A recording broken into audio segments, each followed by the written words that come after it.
Like, I don't think people are there like rooting for you to do it. Yeah. But they're like, it's so it's like so embedded in the culture.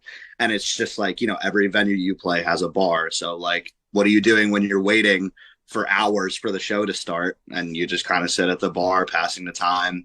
And like, I mean, there's a lot of networking things. So with networking, there's a lot of parties, and it's like, oh, you should meet him. And it's like, it's easier to meet people when you're all like kind of drunk and like loose and just, it's socially easier. And drinking just in general, even outside of music, is like so just widely accepted, even though it can be super messed up.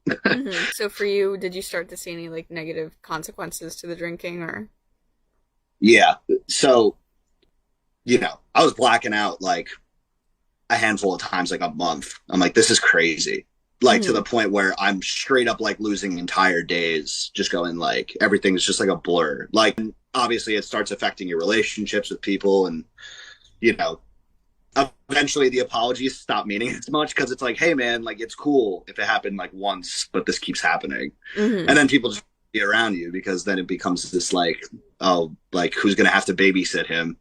Because I see a drink in his hand and that one drink's gonna turn to like 15 and it's gonna be ridiculous. If you are struggling with substance abuse in any way whatsoever, you should go talk to somebody. You should see if maybe it's something that needs to be permanently removed from your life, because for some people, I think it is a necessary step.